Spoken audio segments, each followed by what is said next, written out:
नवल दे भैया, ओ नवल दे, नाती पोतन में ना भटको, सीधी बैठ जाओ। हाँ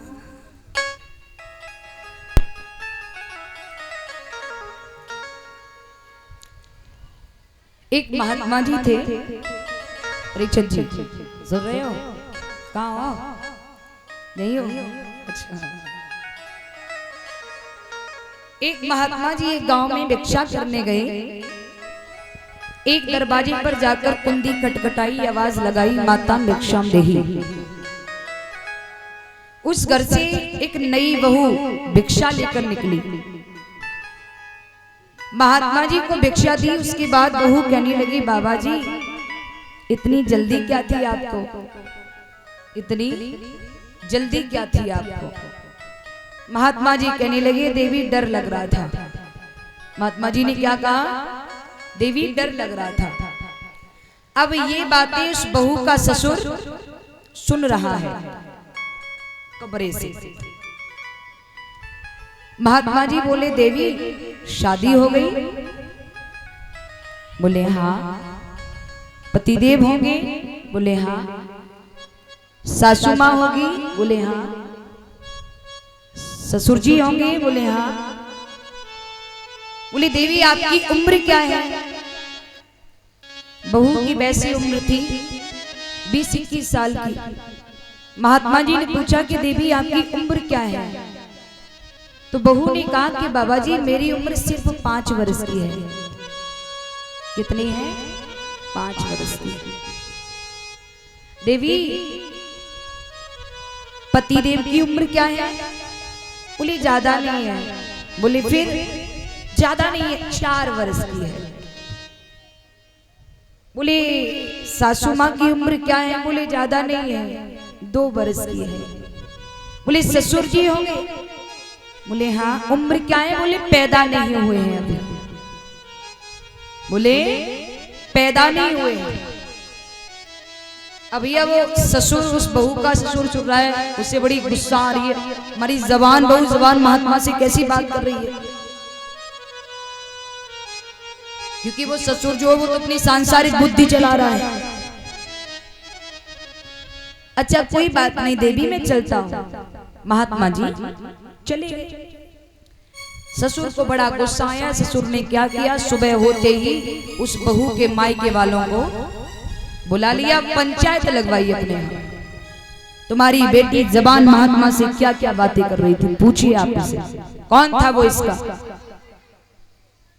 तो बहू ने कहा कि पिताजी एक बार पंचायत लगाने से पहले आपने एक बेटी की भांति हमें बिठा करके पूछ लिया होता कि बेटी इसका मतलब क्या है।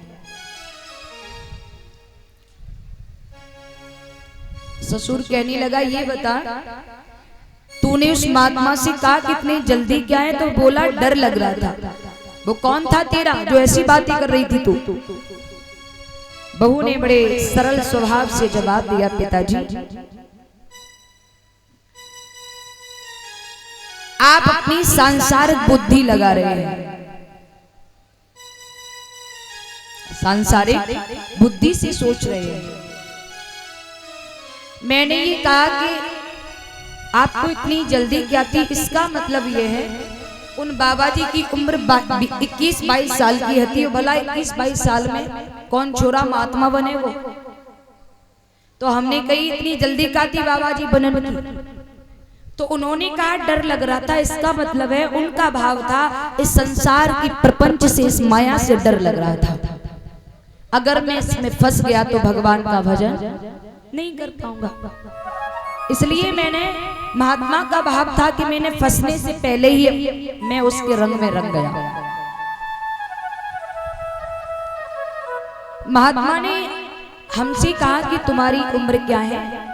वैसे पिताजी सांसारिक दृष्टि में मेरी उम्र 21 साल की है और साधक दृष्टि से देखा जाए तो सार्थक उम्र हमारी 5 ही वर्ष की है। क्यों? क्योंकि 5 वर्ष से मैं गुरु से जुड़ी हूँ, गुरु के द्वारा उस ब्रह्म के चिंतन से डूबी हूँ। इसलिए हमारे जीवन की जो सार्थक उम्र है वो 5 ही वर्ष की है।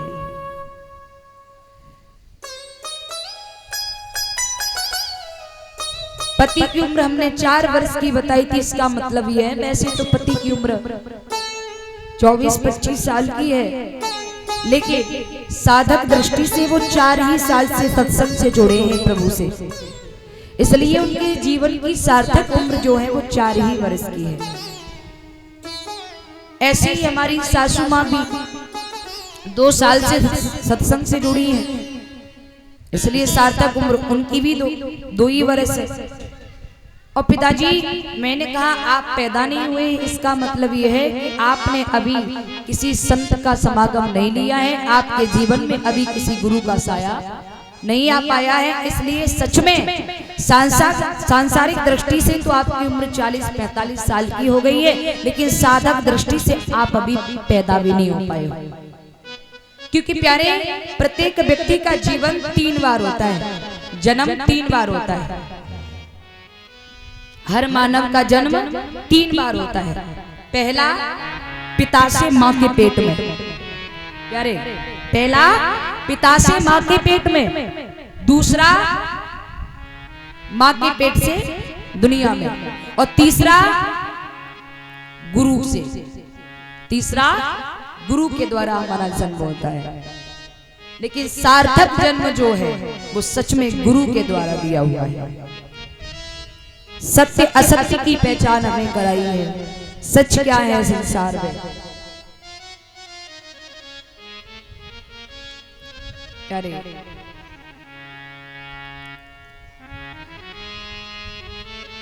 इसलिए कहते हैं कि व्यक्ति को संसार में रहकर भी कहते हैं कि सीताराम सीताराम सीताराम कहिए और जाविद राखे राम ताई विदे रहिए। मुख में हो राम नाम, राम सेवा हाथ में,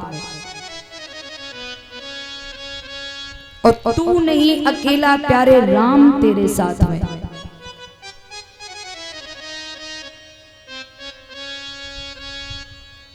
महाराज इसलिए कहते हैं सांसारिक कर्म करने के साथ साथ उस कर्तव्य को धर्म बना दो, उस सांसारिक कर्तव्य को धर्म बना दो। सांसारिक कर्तव्य धर्म कैसे बनेगा? सांसारिक कर्तव्य करने के साथ साथ भगवान से चिंतन डोर लगाए रखें, ये हमारा धर्म बन जाएगा। परीक्षित महाराज, और संसार का कर्म करने के साथ साथ भगवान से चिंतन लगाना ये धर्म बन गया। और परम धर्म कब बनेगा? सास ससुर की सेवा करने के साथ साथ, पति की सेवा करने के साथ साथ प्यारे उस परम सत्य को चिंतन में रखें, ये जाकर धर्म से परम धर्म बन जाएगा, ये धर्म से परम धर्म बन जाएगा।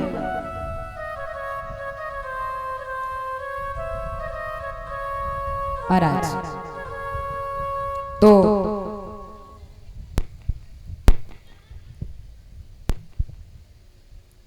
कल की बेला में आप सभी ने श्रवण किया 5 साल की बेटा ध्रुव ने किस तरह से वक्त